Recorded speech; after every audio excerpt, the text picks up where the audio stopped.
السلام علیکم ورحمۃ اللہ وبرکاتہ۔ سورۃ آل عمران آیت نمبر 42۔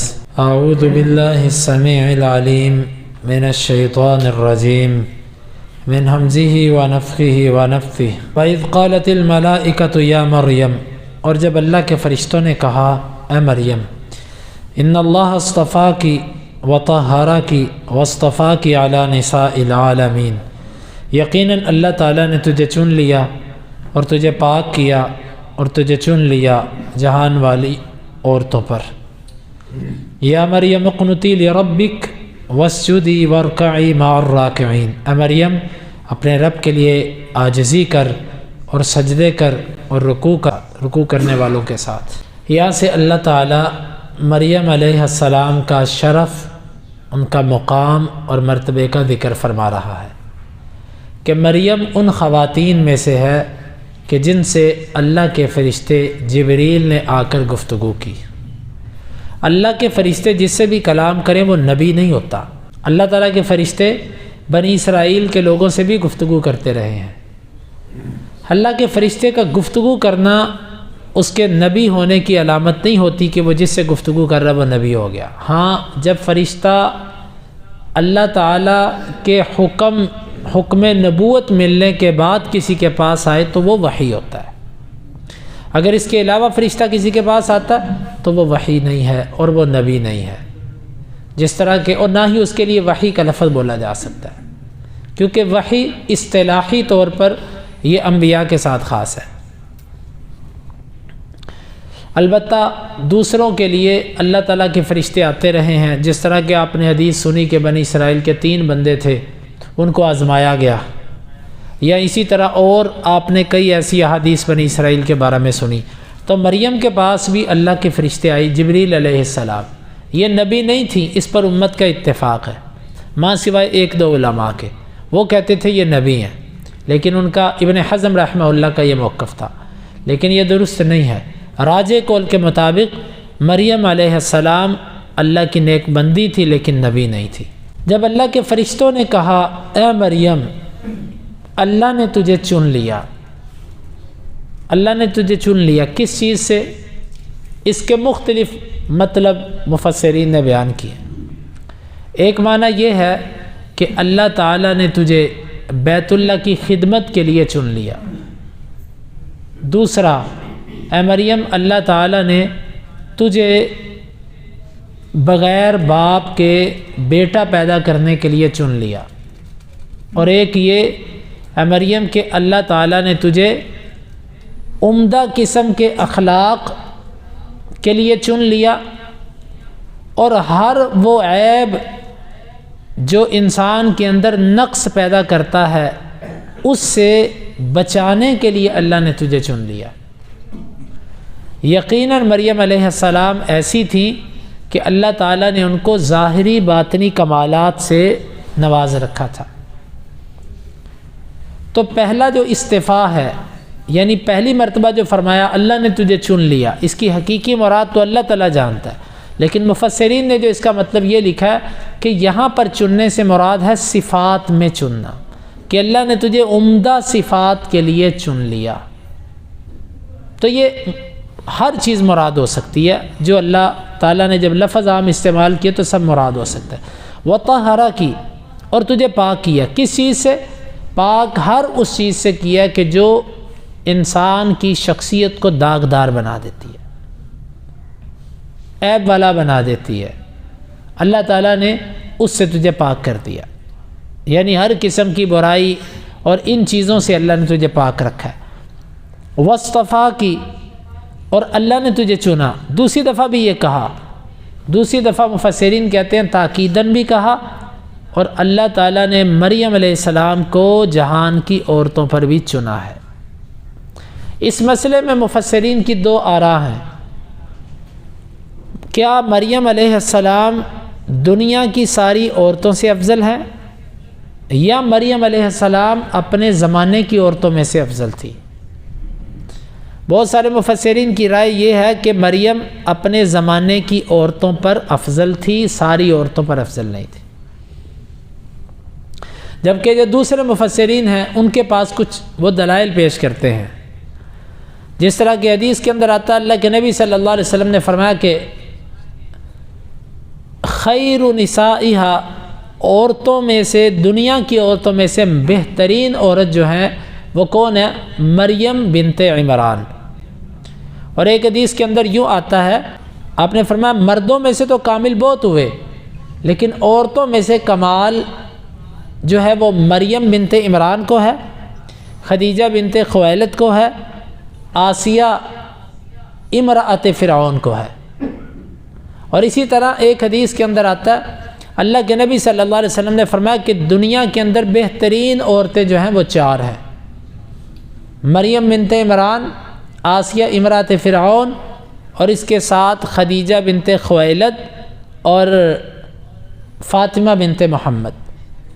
اور ایک حدیث کے اندر آتا ہے کہ آپ نے یوں فضیلت بیان کرنے کے بعد عائشہ رضی اللہ عنہ کے بارے میں فرمایا کہ فضل عائشہ علی سائر النساء کفضل ثرید علی سائر الطعام، عائشہ رضی اللہ عنہ کی فضیلت ساری عورتوں پر ایسے ہے جیسے سرید والے کھانے کی فضیلت تمام کھانوں پر ہوتی ہے۔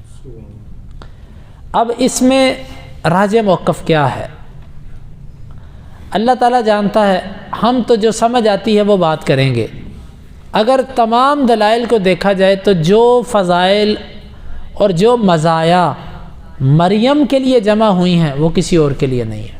اسی لیے یہی بات سمجھ آتی ہے کہ مریم سب عورتوں سے افضل ہے، دنیا میں بھی اور آخرت میں بھی۔ وجہ نمبر 1، وہ ایک اولو العزم اور عظیم نبی کی ماں ہے۔ نمبر 2، اللہ تعالیٰ نے اس کو بیٹا دیا بغیر خامند کے۔ نمبر 3، اللہ تعالیٰ نے اس کے لیے قرآن میں یہ لفظ بولا، 2 دفعہ کہا اللہ نے تجھے چن لیا، اللہ نے تجھے چن لیا، اور یہ بھی کہا اللہ نے تجھے پاک کیا۔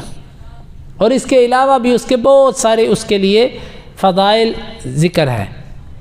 دوسری فضیلت کی وجہ یہ ہے کہ مریم علیہ السلام جنت کے اندر ہمارے نبی صلی اللہ علیہ وسلم کی بیوی ہوں گی۔ یہ بہت بڑا شرف ہے کہ وہ جنت میں ہمارے نبی صلی اللہ علیہ وسلم کی زوجہ محترمہ ہوں گی۔ تو یہ فضائل، ایک عظیم نبی کی ماں اور پھر آخرت میں ایک عظیم نبی کی بیوی ہو، اور پھر اللہ تعالیٰ نے اس کو کئی قسم کی کرامات کے لیے بھی منتخب کیا ہو، چنا ہو، یہ اعزازات سب کے سب مریم علیہ السلام کے پاس جمع ہیں۔ عورتوں میں سے کسی اور عورت کے پاس ایسے اعزازات نہیں ہیں۔ اور بھی ایسی عورتیں ہیں، جس طرح امی جان سارہ ہیں، ابراہیم علیہ السلام کی جو زوجہ تھی، اور اسی طرح ہماری ماں ہاجر وہ بھی ہیں۔ لیکن جو فضیلت عیسیٰ علیہ السلام کی ہے، ظاہر بات ہے اسماعیل علیہ السلام اولو العزم انبیاء کے اندر ان کا شمار نہیں ہوتا۔ اسی طرح اسحاق علیہ السلام، ان کا شمار بھی، ان کا مقام بھی اس طرح نہیں ہے جس طرح عیسیٰ علیہ السلام کا ہے۔ یعنی کہ ان تمام چیزوں کو دیکھتے ہوئے جو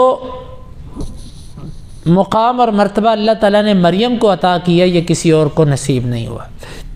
اسی لیے مریم علیہ السلام سب سے افضل ہے علی نساء العالمین، جہان کی عورتوں پر۔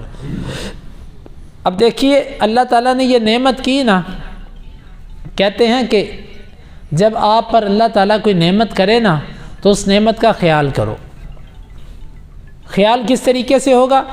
نعمت کا خیال ہوگا اللہ تعالیٰ کی کثرت کے ساتھ عبادت کرنے سے، اللہ تعالیٰ کی اطاعت کرنے سے۔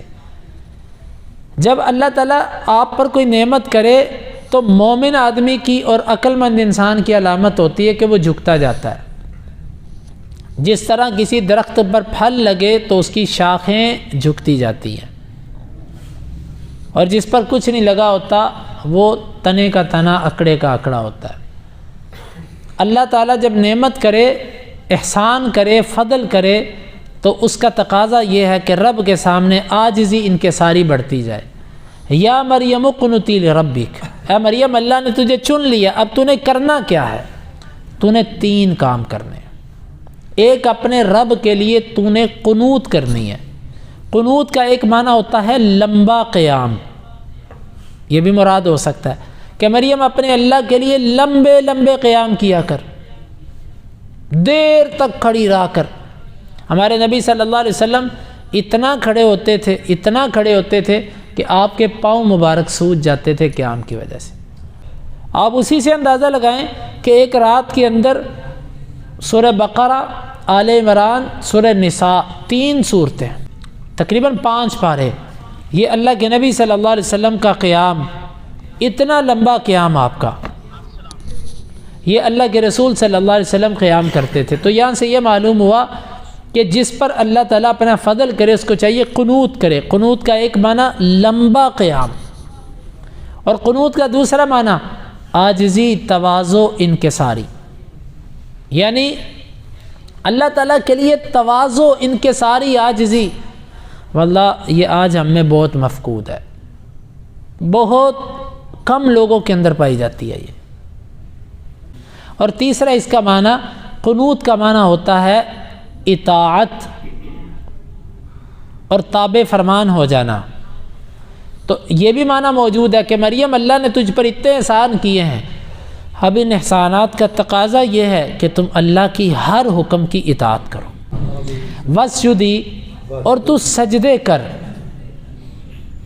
دوسرا کام تو نے یہ کرنا سجدے، کیونکہ سجدہ جو ہے یہ اللہ تعالیٰ کے سب سے قربت کی حالت ہے، وہ حالت جس میں بندہ رب کے سب سے زیادہ قریب ہوتا ہے، وہ کیا ہے؟ سجدہ. لہذا تو سجدے زیادہ کر.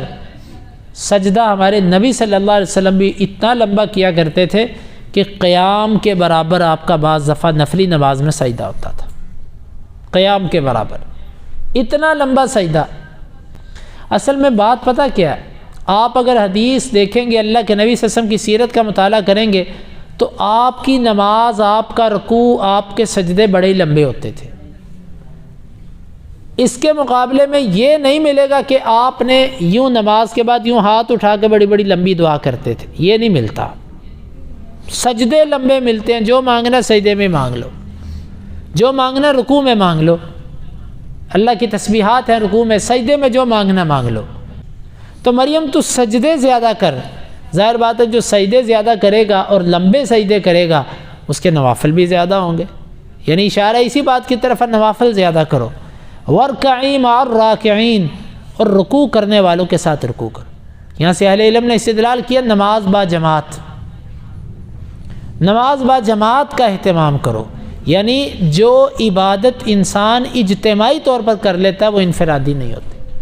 اور حدیث کے اندر بھی آتا ہے، اللہ کے نبی صلی اللہ علیہ وسلم نے فرمایا کہ ایک بندہ اس کے ساتھ شیطان ہوتا ہے، جب 2 ہو جاتے ہیں تو امکان کم ہو جاتا ہے. یہ میں مفہوم بتا رہا ہوں، زیادہ ہوتے ہیں تو شیطان ان سے دور ہو جاتا ہے. تو یہ اللہ تعالیٰ نے تیسرا حکم یہ دیا کہ مریم تو رکوع کرنے والوں کے ساتھ رکوع کر، یعنی نماز با جماعت، یعنی رکوع سے مراد یہاں پر نماز ہے. تو یہ 3 چیزوں کا حکم اللہ تعالیٰ نے مریم کو دیا. یہ ہمیں بھی چاہیے ہم بھی ان چیزوں کا اہتمام کریں. اللہ تعالیٰ سے دعا ہے اللہ تعالیٰ ان آیات کو سمجھنے کی اور ان کے تقاضوں کو پورا کرنے کی توفیق عطا فرمائے.